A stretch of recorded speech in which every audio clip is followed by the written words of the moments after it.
ఏమండి తీస్తే 4,500 దశభాగం ఎంత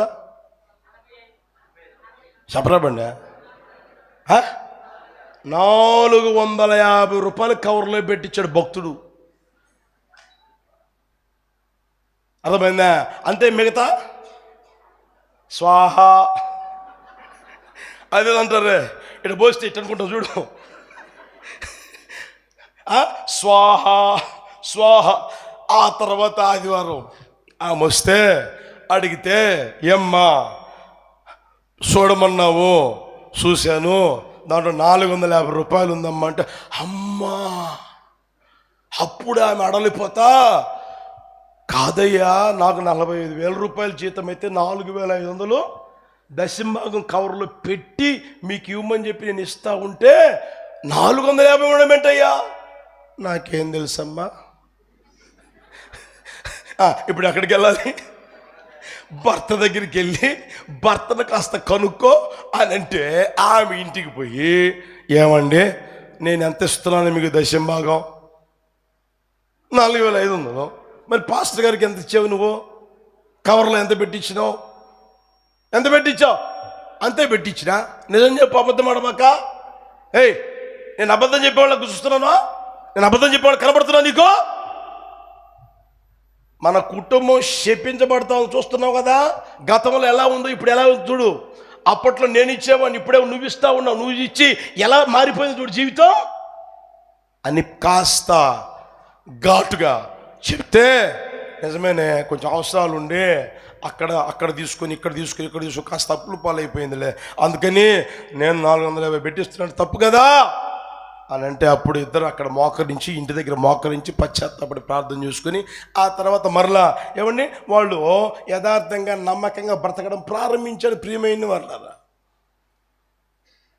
అర్థమవుతుందా? నువ్వు మాట్లాడే మాటలు గమనించు, నీ జీవితం ఒకసారి గుర్తెరుగు. అందులో నమ్మకత్వం ఉందా? నీ జీవితంలో ఉందా? నువ్వు మాట్లాడే మాటల్లో నమ్మకత్వం ఉందా? దాన్ని గుర్తెరుగుదురు గాక. హల్లెలూయా.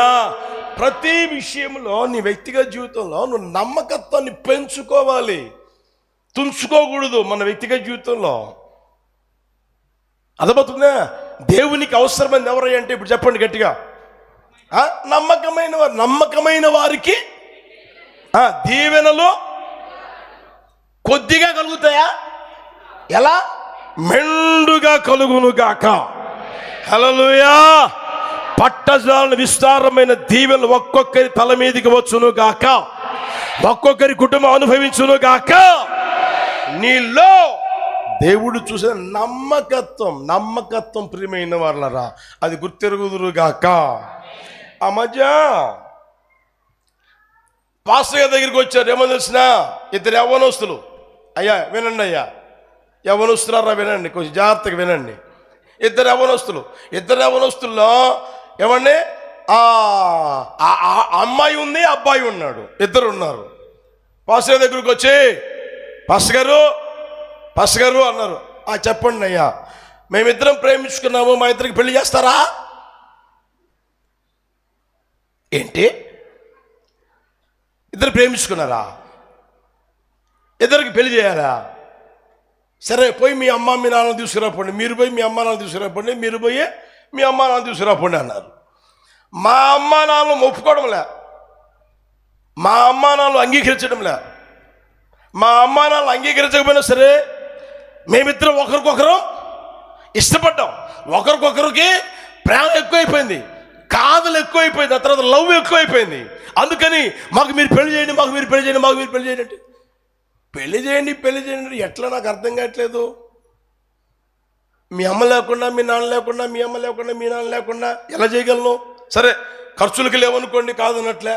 ఇద్దరు ఇష్టపడి వచ్చారు, కాదనట్లే. మీ అమ్మ నాన్న ఇష్టపడి వస్తేనే కదా చేసేది అని అంటే, లేదండి అవన్నీ అవసరం లేదండి, మా ఇద్దరు చేసేయండి. ఆ పాస్టర్ గారు కోపపడకుండా, తొందరపడకుండా, కాస్త కూర్చోండి అని చెప్పి, అసలు ఎక్కడ పరిచయం అయ్యారు, ఎక్కడ పరిచయం అయ్యింది అని అడిగారంట. అడిగితే పలానా కాలేజీలో పలానా చోట పలానా అని చెప్పారంట. ప్రియమైన వాళ్ళరా, ఇప్పుడు ఆ తర్వాత సరే ఎక్కడెక్కడ పోతా ఉన్నారు. ఆ రోజుల్లో పార్కుల చుట్టూ తిరిగామండి, ఐస్ క్రీమ్ పార్లకు పోయామండి, తర్వాత హాయిలాండ్ కూడా పోయామండి. ఆ తర్వాత హైదరాబాద్లో అదేదో కొత్తగా పెట్టారే, ఏమది అదే కొత్తగా పెట్టారు కదా రింగు రోడ్లో, అదిగో బాగా తెలుసు. హల్లెలూయా. అక్కడ కూడా పోయామండి, బాగా తిరిగేసామండి, ఇబ్బంది ఏమి లేదండి. మా ఇద్దరికి ఒకరి మీద ఒకరికి నమ్మకం కూడా పెరిగిపోయిందండి, మామూలుగా లేదండి. అంటే సరే హైదరాబాద్ పోయేటప్పుడు మీ అమ్మకి చెప్పావా, మీ నాన్నకి చెప్పావా? పార్కుకి పోయినప్పుడు మీ అమ్మకి చెప్పావా? కాలేజీకి నుంచి పోయేసినప్పుడు లేట్ అయింది కదా, అమ్మకి చెప్పావా? చెప్పానండి. ఏం చెప్పావు? ట్యూషన్ జరిగితే ట్యూషన్కి పోయి వచ్చాను. ఆ తర్వాత ఎక్స్ట్రా క్లాస్ జరిగితే చెప్పండి, ఎక్స్ట్రా క్లాస్ జరిగితే కాలేజీలో ఇప్పుడు దాకా కూర్చొని కూర్చొని కూర్చొని కాళ్ళు నొప్పులు పడుతున్నాయి మమ్మీ, ఇలా అందుకని లేట్ అయింది మమ్మీ అని చెప్పా. నిజమేనా? నువ్వు మాట్లాడిన మాట నిజమేనా? అబద్ధమయ్యా, అబద్ధం పాస్టర్ గారు, అది కాదు. మేము తిరిగిన తిరుగుడికి వేరు, చెప్పిన మాటలు వేరు. మరి అబద్ధం చెప్పి పెళ్ళి ఎలా చేసుకోవాలనిపిస్తుంది? మీ తల్లిదండ్రుని మోసం చేసి ఎలా పెళ్లి చేసుకోవాలనిపిస్తుంది? మీకు మరలా నేను పెళ్లి చేయాలా? అర్థమవుతుందా ప్రియమైన వాళ్ళారా? ఇష్టపడ్డం తప్పు కాదు, అర్థమవుతుందా? మీ అమ్మకి ఏం మాటలు చెప్పావు, మీ నాన్నకి ఏం మాటలు చెప్పావు, నువ్వు మాట్లాడిన ఆ మాటల్లో నిజమెంతుంది? అబద్ధం చెప్తున్నావా, నిజం చెప్తున్నావా?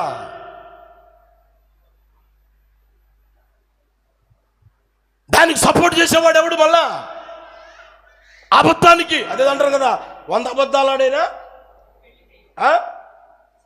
చెయ్యండి, ఆ కుటుంబమే సర్వనాశనం అయిపోతుంది.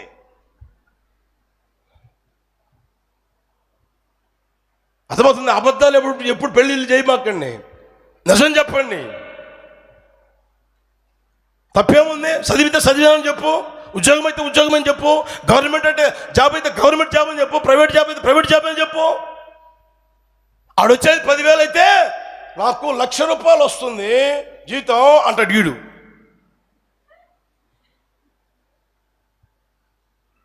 ఆ మధ్య ఎవరు ఏం చదివావంటే MSc చదివాను అన్నాడు వాడు. అర్థమైందా? అమ్మో నిజమే కదా అని చెప్పేసి అనుకొని వీళ్ళ పని మీద ఒకరు దారిలో పడిపోతా ఉంటే వీడు మంగళ సభలో కనిపించాడంట. మంగళ సభలో కనిపిస్తే ఈడేంది ఏడున్నాడంటే, ఏంట్రా ఏడున్నావంటే, అవునండి నేను చదివింది MSc, master of savings and cuttings అంట.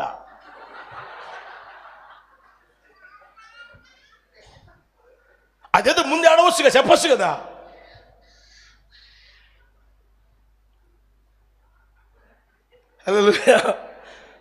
అదేదో తల్లికి తండ్రికి ఏం ముందు చెప్పొచ్చు కదా, అదేదో సంబంధానికి పోయినప్పుడు చెప్పొచ్చు కదా. తప్పేంటి? దేవుడు నీకు ఇచ్చిన వృత్తి అది, దేవుడు నీకు ఇచ్చిన జాబ్ అది, దేవుడు నువ్వు చేసుకోవాలనిపించింది అది చేసుకుంటావు. తప్పేంటి? నిజం చెప్పు, అబద్ధం ఆడ మాకు ఎప్పుడు. ప్రియమైన వారు, నా ప్రభువు కృప దయచేయును గాక. హల్లెలూయా, హల్లెలూయా. దానియేలు ఎవరంట?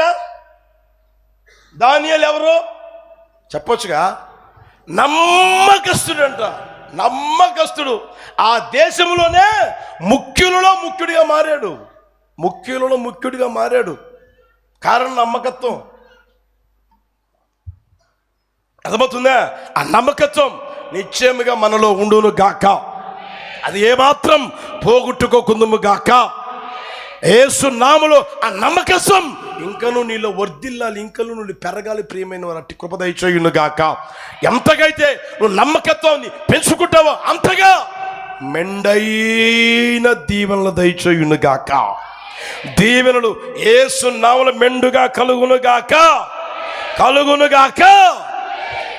ప్రకటన పుస్తకం 17:14 చూడండి. ప్రకటన పుస్తకం 17:14. వీరు గొర్రెపిల్లతో యుద్ధం చేతురు కానీ గొర్రెపిల్ల ప్రభువులకు ప్రభువును రాజులకు రాజునై ఉన్నందునను తనతో కూడా ఉండిన వారు పిలువబడిన వారు ఏర్పరచబడిన వారై. గట్టిగా చదవండి అన్నమాట. తనతో కూడా ఉండిన వారు, పిలువబడిన వారు, ఏర్పరచబడిన వారు, తర్వాత నమ్మకమైన వారై ఉండినందున. యేసయ్యతో కూడా ఉన్నది ఎవరు? చెప్పండి గట్టిగా. రాబోయే లోకములో ఆయనతో ఉండగలిగేవారు ఎవరు అంటే నమ్మకమైన వారు. ఆయన రాజ్యంలో ఆయనతో కూడా ఉండేది నమ్మకమైన వారు, నమ్మకస్తులు. అందుకనే మనం ఎలా మారాలి ఇప్పుడు చెప్పండి. ఆయన నమ్మకత్వాన్ని చూస్తాడు. నీ మాటల్లో నమ్మకత్వం, నీ జీవితంలో నమ్మకత్వాన్ని శోధిస్తా ఉంటాడు. గుర్తెరుగుదము గాక.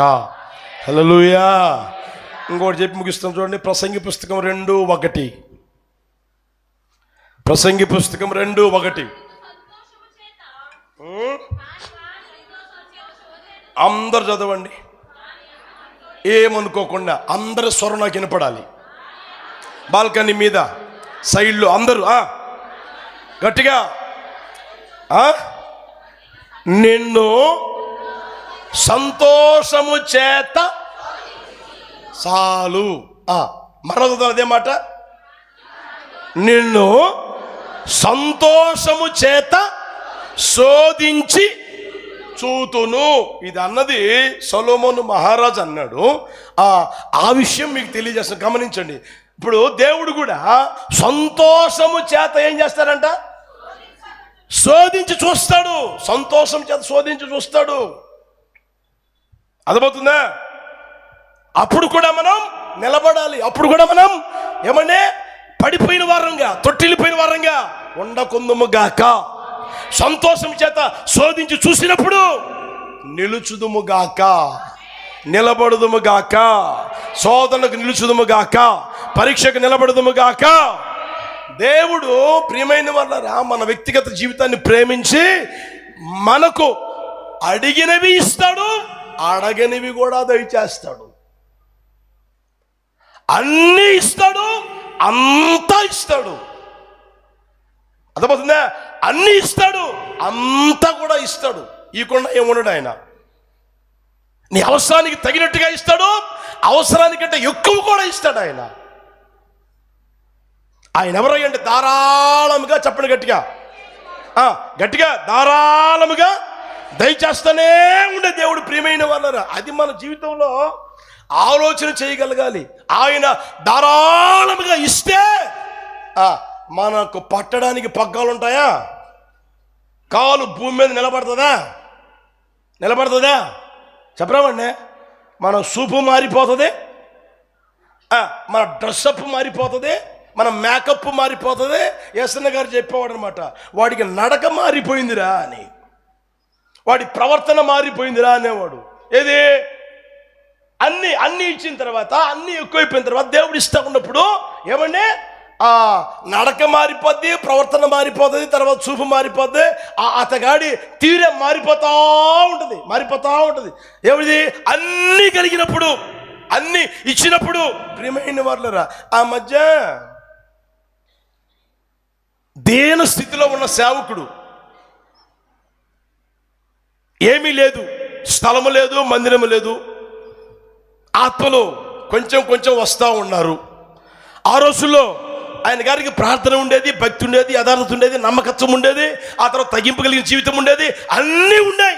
ఏది? ఏమి చెప్పండి లేనప్పుడు దేవుడు జ్ఞాపకం చేసుకుని సేవను ఆశీర్వదించాడు, విస్తరింపజేశాడు.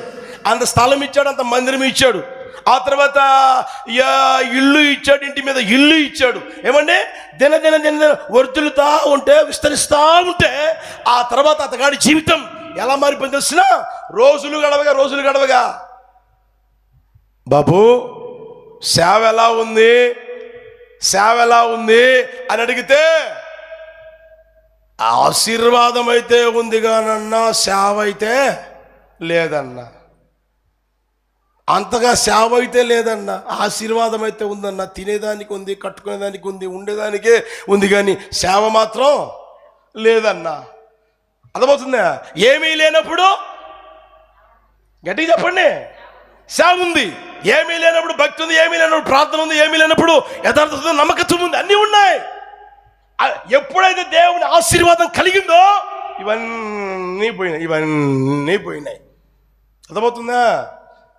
కనుక ప్రియమైన వాళ్ళరా, దేవుడు ఏం చేస్తారంటే నువ్వు అడిగినవన్నీ ఇస్తాడు, ఇవ్వకుండా ఏముండడు, తప్పకుండా ఇస్తాడు. ఒకవేళ మీకు కొదువైతే యేసు నామములో మీకు దయచేయును గాక, యేసు నామములో అనుగ్రహించబడును గాక, నా దేవుడు ఒక్కొక్క ధారాళముగా దయచేయును గాక. హల్లెలూయా. అర్థమవుతుందా?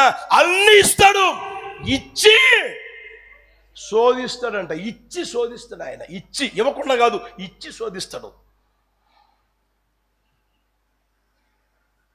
కొంతమంది చూడండి, ఏమీ లేనప్పుడు ఎన్ని గంటలకు మందిరంలో ఉండేవాళ్ళు? ఏమో కిలకిలా నవ్వుతా ఉన్నారో అర్థమైపోయి ఉంటుంది కదా. ఏమీ లేవు, తినేదానికి లేదు, కట్టుకునేదానికి లేదు, అంతంత మాత్రమే. రెక్కాడితే కానీ డొక్కాడని పరిస్థితి. సైకిల్ లేదు, బైక్ లేదు, కారు లేదు, ఏమీ లేదు. ఏమీ లేనప్పుడు ఎన్ని గంటలకు వచ్చి కూర్చుని దాన్ని మందిరంలో? ఉద్యోగం లేదు, వ్యాపారం లేదు, ఏమీ లేనప్పుడేమో టయానికంటే ముందుగానే వచ్చి మందిరంలో కూర్చున్న పరిస్థితి, గంటల గంటలు ప్రార్థన చేసిన పరిస్థితి. అర్థమవుతుందా? భక్తి కలిగిన పరిస్థితి, భయం కలిగిన పరిస్థితి. ఏమండి, ఇవన్నీ బాగానే ఉన్నాయి. ఎప్పుడైతే దేవుడు ఆ ప్రార్థన ఆలకించి నీ ప్రార్థన వినబడినది, ఆలకించాను, అంగీకరించాను అని అలా ఆశీర్వాదం పంపాడో, ఆ తర్వాత అంత ఇంటి స్థలం కొన్నా, అంత ఇల్లు వచ్చింది. ఆ తర్వాత సైకిల్ వచ్చింది, సైకిల్ పోయి బైక్ వచ్చింది, బైక్ పోయి కారు వచ్చింది. ఇప్పుడు చూడండి ఎలా మారిపోయిందో. మొదట నువ్వు ఎలా ఉన్నావు, ఇప్పుడు ఎలా ఉన్నావు? ఆశీర్వాదం పొందక ముందు ఎలా ఉన్నావు, పొందిన తర్వాత ఎలా ఉన్నావు? దేవుడు నీకు సంతానం ఇవ్వక మునుపు ఎలా ఉన్నావు, సంతానం ఇచ్చిన తర్వాత ఎలా ఉన్నావు? సంతానం ఇవ్వక మునిపేమో అన్నా సంతానం కోసం ప్రార్థన, అన్నా సంతోషం కోసం ప్రార్థన, అన్నా సంతానం కోసం ప్రార్థన, అన్నా సంతానం అన్నా, అన్నా ఆశీర్వాదం అన్నా, అన్నా దీవెనన్నా, బాగానే ఉంది. దేవుడు సంతానం ఇచ్చాడు కదా. ఇప్పుడేమో భార్య ఒక చోట, భర్త ఒక చోట. నేను అన్నా, ఒరే మీకు సంతానం లేకపోతేనే బాగుండేది అన్నా. లేకపోయినప్పుడే ఒకే చోట ఉన్నారు కదా మీరు భార్యాభర్తలు ఇద్దరు. సంతానం కలిగిన తర్వాత నువ్వేమో ఒక చోట ఏంది, ఆమె ఇంకొక చోట ఏంటి ఉండడం? దేవుని ఆశీర్వాదం పొందిన తర్వాత ఎలా మారిపోతున్నావు? దేవుని దీవెన పొందిన తర్వాత ఎలా మారిపోయావు? దేవుని దీవెన కలిగిన తర్వాత ఎలా మారిపోయావు? దీవెన కలగక మునుపు, ఆశీర్వాదం కలగక మునుపు ఎలా ఉన్నావు? దేవుడు అన్నీ చేంజ్ చేస్తాడంట. చెప్పండి గట్టిగా. శోధిస్తాడంటే ప్రియమైన వారిని బైబిల్లో కూడా మీకు చూపిస్తా, చూస్తారో చూడండి. దినవృత్తాంతముల 2వ పుస్తకం 32వ అధ్యాయం.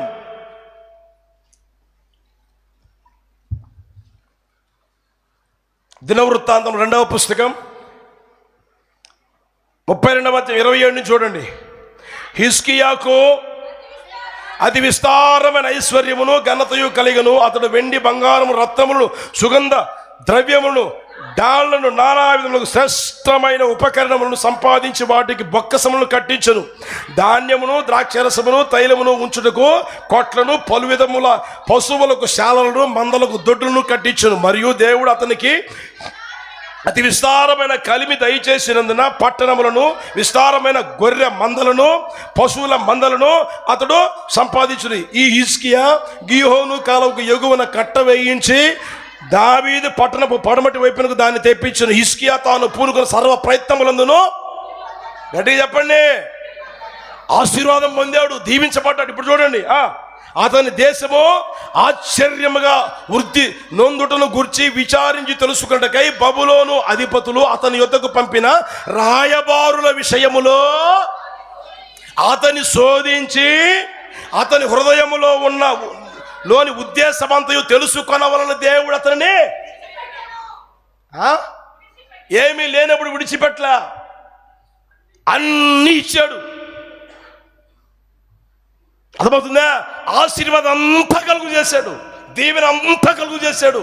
అతడు కోరుకున్నది ఇచ్చాడు, కోరుకున్నది ఇచ్చాడు, ఆశపడింది ఇచ్చాడు, ఆశపడినది ఇచ్చాడు. అక్కడ చూడండి ఎన్ని ఉన్నాయో చూడండి. అతి విస్తారమైన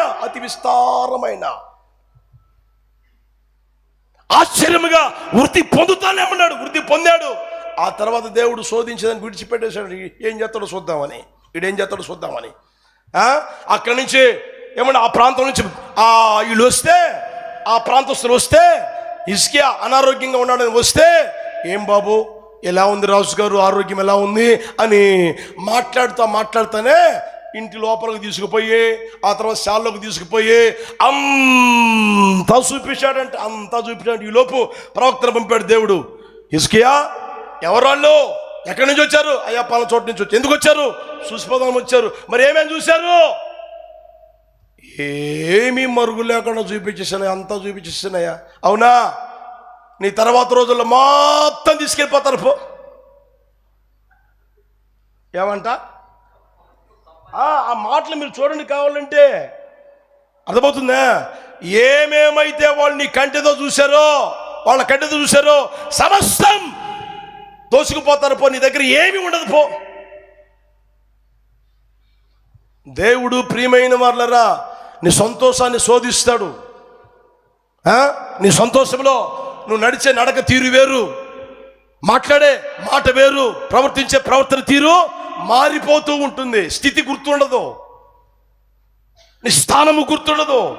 నువ్వు ఏ స్థితిలో ఉన్నావో, ఏ గుంటలోంచి దేవుడు తీశాడో, ఏ బండ నుంచి నిన్ను చెక్కాడో, నువ్వు చెక్కబడిన బండ, తీయబడిన గుంట పొరపాటు కూడా గుర్తుండవు. కన్ను మిన్నుగాను కూడా ప్రవర్తించే ప్రవర్తన వస్తుంది.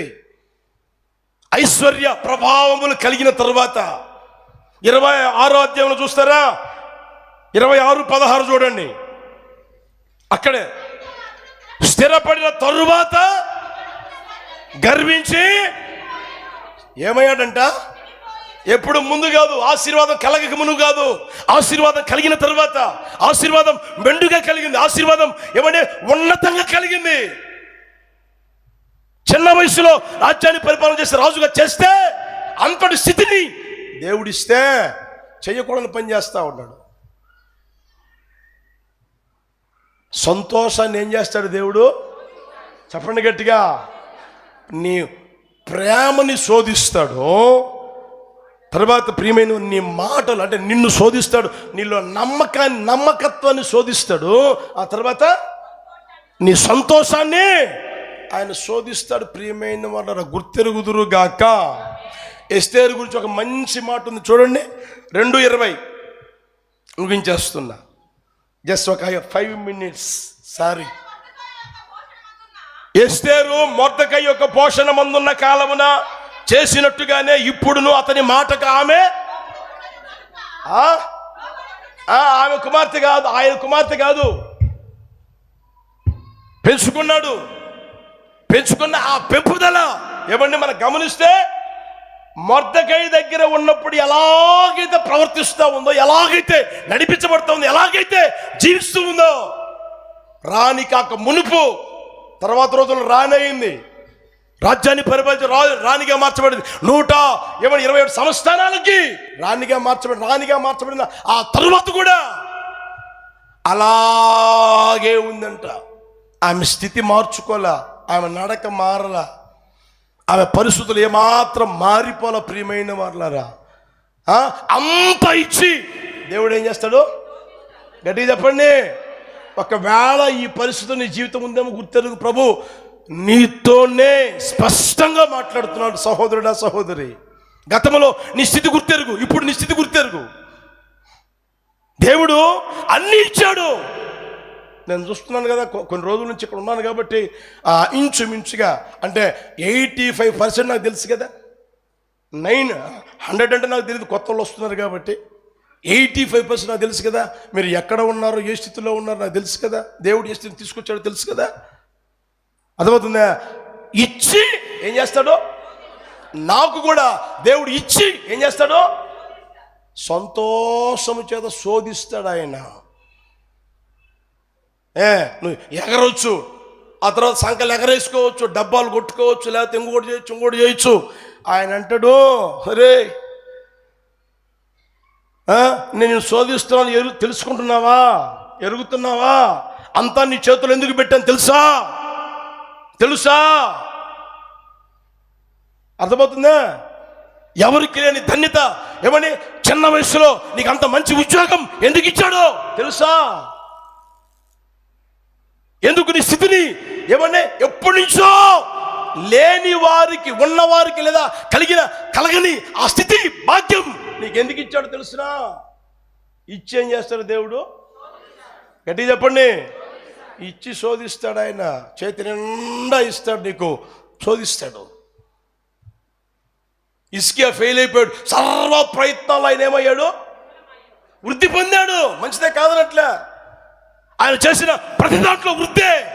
అయితే ఇచ్చేం చేశాడు దేవుడు? శోధిస్తూ అందులో ఫెయిల్ అయిపోయాడు. విడిచిపెడితే అతగాడి జీవితం గుర్తెరగక అతగాడికి నచ్చినట్లుగా బ్రతికి ఆ తర్వాత ప్రియమైన వాళ్ళు ఆయన అంటాడు, దేవుడు ఇచ్చిన మాట మంచిదే కానీ నా రోజుల్లో కాకుండా తర్వాత రోజుల్లో అయితే అన్న మాటలు మాట్లాడాడు. కనుక ప్రియమైన వాళ్ళరా, మన దేవుడు ఎవరయ్యా అంటే, రాబో శోధన కాలమున నేను మిమ్మల్ని కాపాడుతాను. ఒక మాట గుర్తు చేసి ముగించమంటారా? చూడండి, ప్రకటన పుస్తకం 2:10.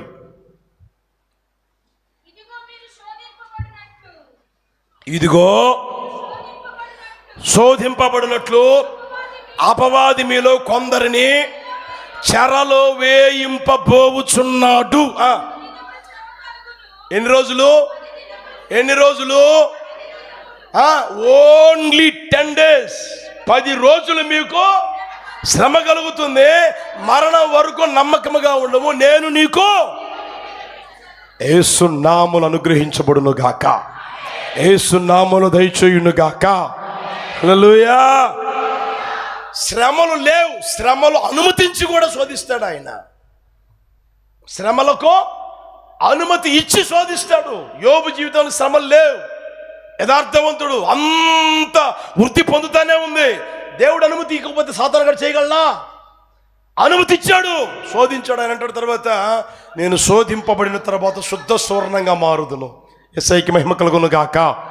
హల్లెలూయా.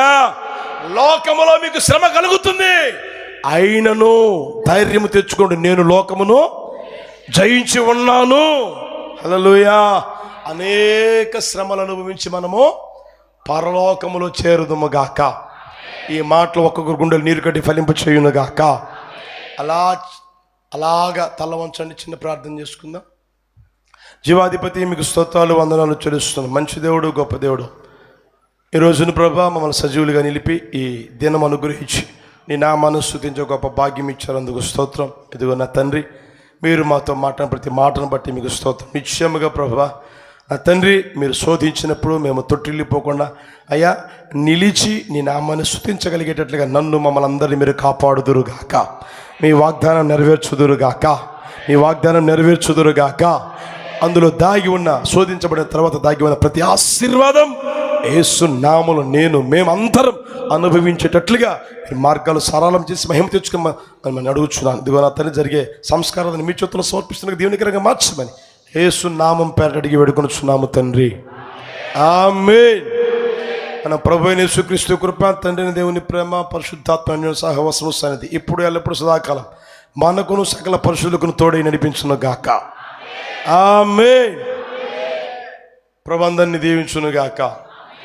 మారు మనస్సు పొంది బాప్తిసం పొంది మంచి మనస్సాక్షి కలిగిన వారు ఈ సంస్కారార్థంలో పాలు పొందాలి. అది మీరు గుర్తెరిగి సహకరించాలని ప్రేమతో కోరుకుంటూ ఉన్నాను. ఇప్పుడు సంస్కారార్థం జరుగుతుంది కనుక అందరూ లేచి వరుసలుగా కూర్చోండి. మీ వరుస మీరు చూసుకోండి ఒకసారి. మీరంతా పెద్దోళ్ళు కనుక మీ వరుసలు